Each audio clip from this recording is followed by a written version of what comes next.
Hello and welcome back. I'm your friendly neighborhood technician. On today's exciting episode, we're going to take this apart, clean it up, replace valve stem seals, stuff like that. So let's get right to it. So here we are. We're going to take out all these lifters right here. We're going to get to the valve springs and we're going to take the valve springs off, stuff like that. So this is part of the tool that you're going to need. This is actually the Mercedes part. You can tell because it's all in German. There's actually a links and a Rex written down here somewhere, probably on the bottom. Yep, it's right about there. I'll show you in a bit. This is the valve spring compressor, so you can get the keepers off, and this is an 11 for these. I mean, you don't need the 11, but you can use whatever bolt fits there.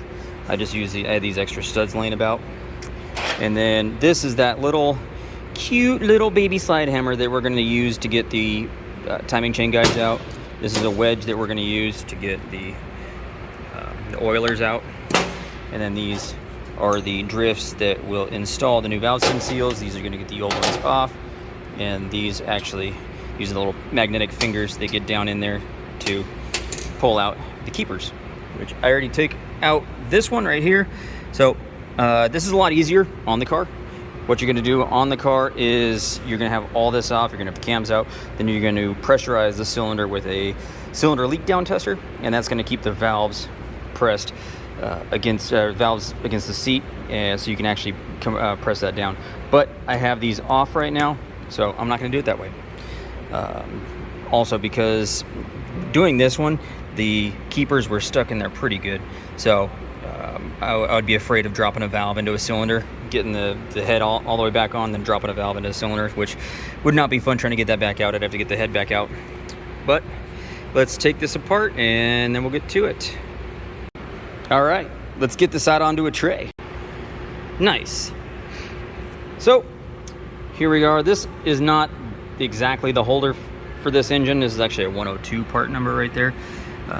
This isn't available through us anymore. I had parts look it up, but we can't get it anymore. But this is one we had in the shop, using it to keep all the lifters in the order in which I took them off, stuff like that.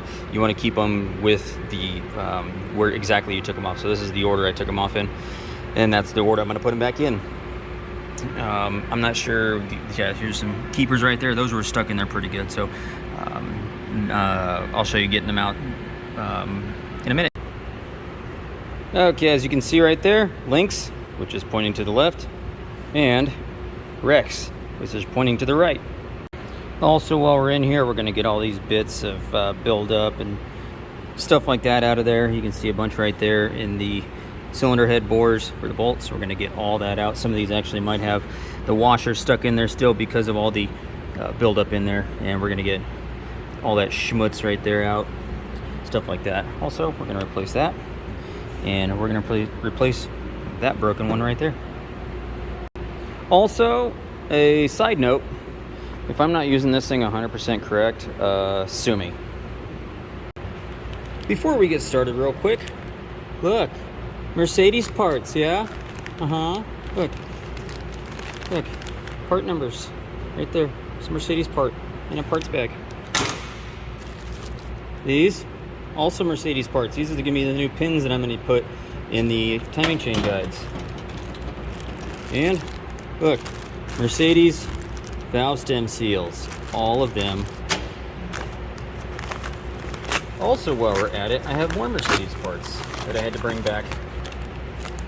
Goes for the top of the timing chain guide. All the O-rings, also in a Mercedes parts bag. For the oilers, the oil tubes. Timing chain guide. Timing chain guide. Is there a part number on that? Oh yeah, like there's a part number right there. Another timing chain guide. Another timing chain guide. These actually are left and a right, so if you're going to do this, they're not. You can't mess these up because this one won't fit in the other side. So you only find it real quick that this one is the wrong side. Another one. And another one of these little Chinguses right there. In a Mercedes box. So yay. And now we're going to use the Mercedes tool to take out the valve stem seal.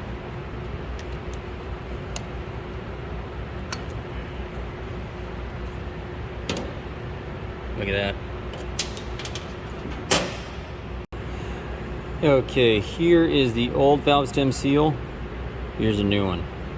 You can see the old one is kind of stretched out more than the new one. So, kind of glad I'm replacing these. So here's the one valve that I took out. I'm not going to show you each individual valve as I take it out and stuff like that, but you can see there's not a lot of wear up here or on the valve stem itself. There is a little bit of discoloration on the valve seat, but nothing built up. You can see it almost looks like it's built up, but it's pretty smooth.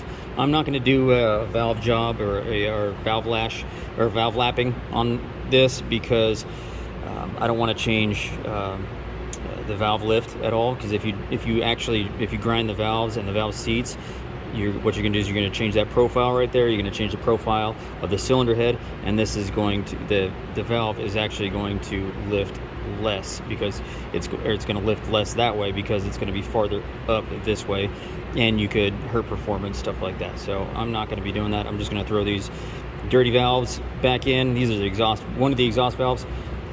And then the other valves look pretty good. I'll show you that. You can see in there that intake valve is pretty clean. That one's pretty clean too. So these intake valves are pretty good. I mean, there's a little bit of dirt on them, but I'm going to clean that off when I take them out. So yeah, like I said, I'm not going to, unless I see something really bad, I'm not going to actually be removing or doing a valve job on this. Little installation note, your valve, when you're going to do the valve stem seals, when you get this back in there, how I'm keeping this valve in there actually is I'm bunching up some rags and I'm laying the head on the rags, and it's going to keep pressure on it enough for me to get the spring pushed down and the keepers put in. But when you do the valve stem seals, you're going to want to keep, there's two of these that come with the set, and then you're going to want to install these in there, and this goes over like that.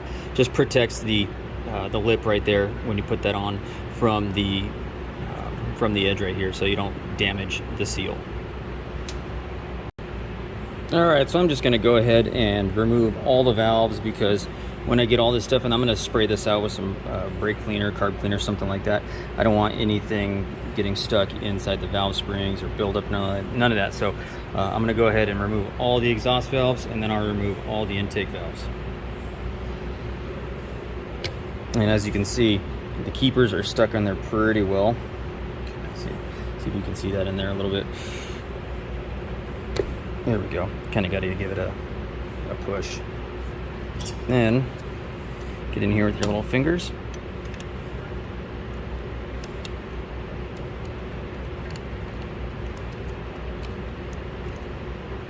Take your keeper out.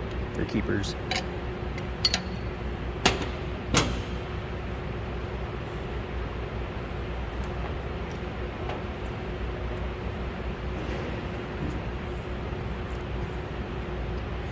Take a look at your valve retainers, all your valve spring retainers also. Make sure they're not damaged anyway.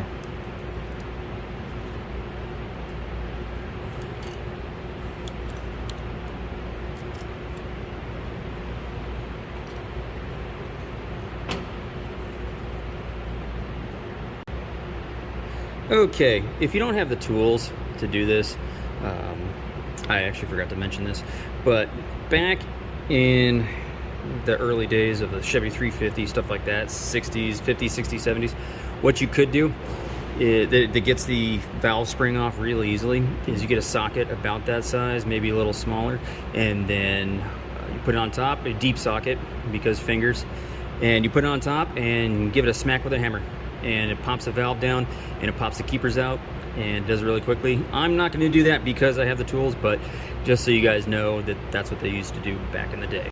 Okay, got all the valves out because you guys didn't need to watch me doing that times 16. So they're all out.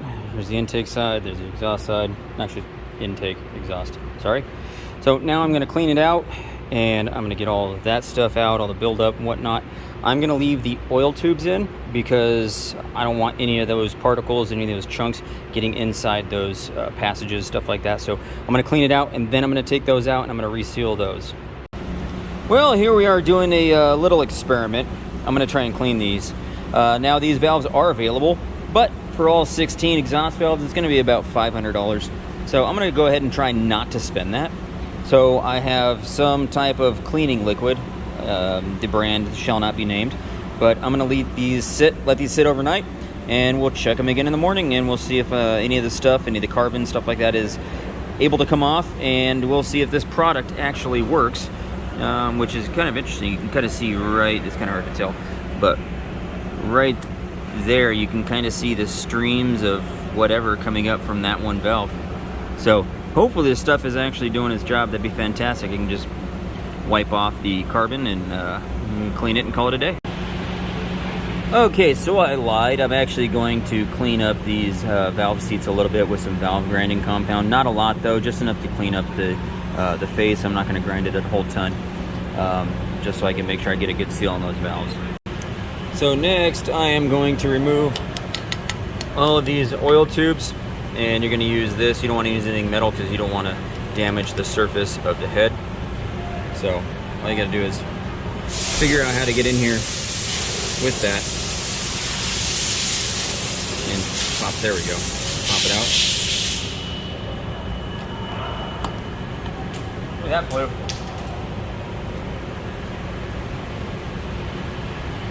Sorry, that kind of flew there. But yeah, just gonna replace all those O-rings too. These don't really matter where they go. There's 8 of them, so just make sure you put 8 back in. Also, I'm gonna need to take these off because I'm gonna need to flip this head upside down to get some of this stuff up, get all this chunks of stuff out.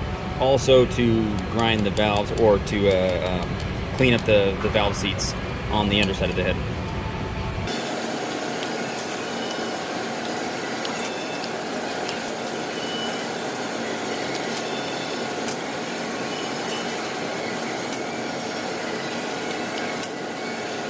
Okay, so I went ahead and cleaned up one valve just to see how it is, and you can see right here it's pretty. Let's see if I can sit it down.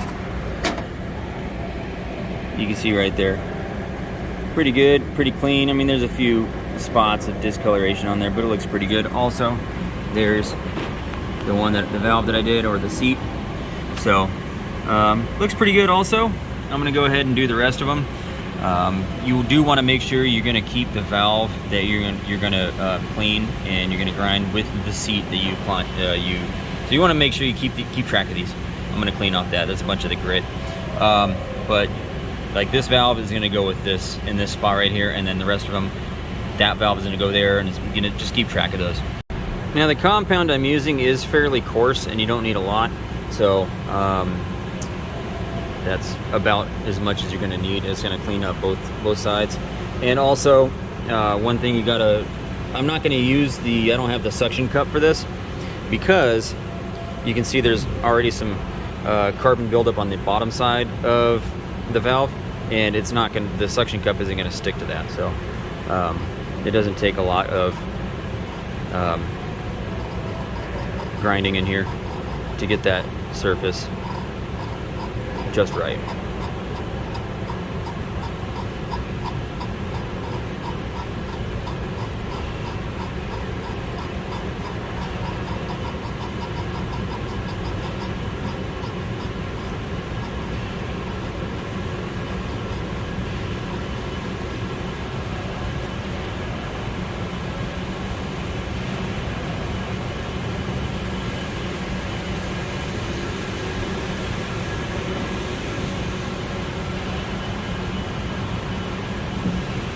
See how we did.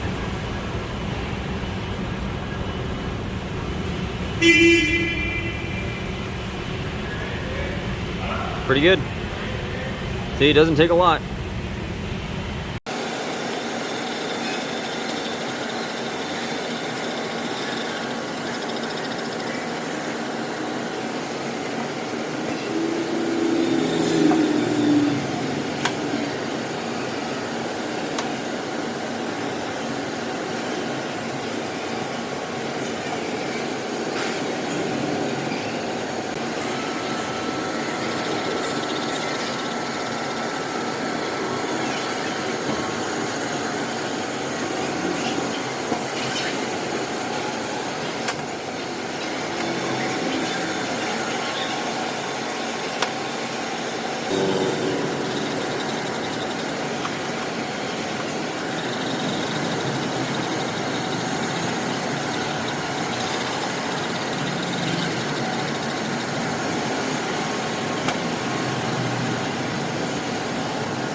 Well, there we go. As you can see, it doesn't look that bad. The seats look alright. I'm not going to do the intake side. As you can see, they're pretty clean. But that's as much as I'm going to do. That little bit of grinding there just to polish them up. Get them all, make sure I get a good seal. Next step, cleaning the mating surface of the head. You can see I scraped a little away. Right there, kind of give you an example of clean and dirty. So that's it. Again, be careful when you're using a freaking razor because you don't want to nick the surface at all. Just enough of an angle to where you can shave some of the stuff off like that, the rust and buildup.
And here we are with the clean cylinder head. You can feel there's no, or actually I can feel, you can't feel, you're just watching this. There's no ridges, no buildup, no bumps, nice and smooth. Now I will go ahead, I will also check this to make sure it is nice and flat. I'll use the straight edge again and make sure the head is not warped. Okay, now what we got to do is we got to dig out all that stuff from where the head bolts go. If there are any, yeah, all that junk right there. If there are any head bolt washers, we got to get those out as well. I believe there's some in the other head that need to come out. So we need to get those, all this stuff, all that stuff out, just so we can make sure that we can torque down the head properly.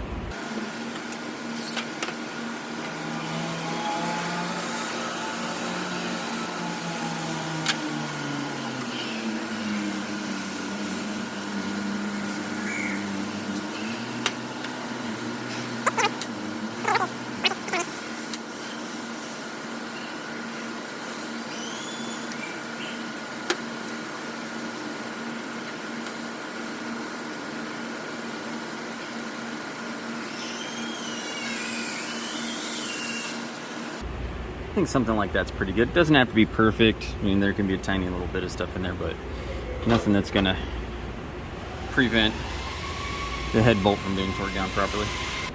Okay, you can see that I've got these all cleaned out, and I have the 4 washers that were stuck in there removed. I mean, there's a little bit of oil and stuff in there, but that's normal.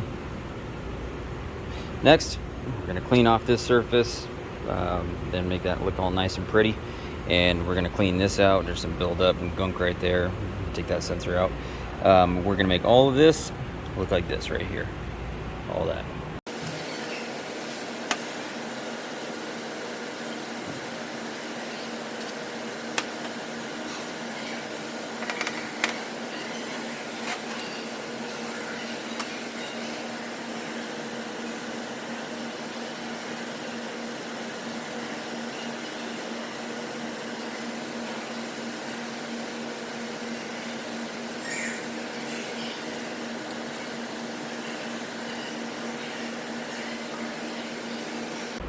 Okay, now this surface is nice and clean. I didn't get every single spot because you just want to make sure you clean the surface where the valve cover gasket is going to sit. Also, you're going to want to make sure you clean the spark plug tube seals. This surface right here, because that's where the tube seal is going to sit, right where they're going to sit. You can see the spark plug down there, because you don't want any oil leaking into the spark plug tube. That could just lead to a very bad day. So you want to make sure that's nice and clean. Make sure there's no buildup on top of these ports right here, because you want to make sure that the oilers, the tubes actually sit all the way down how they're supposed to.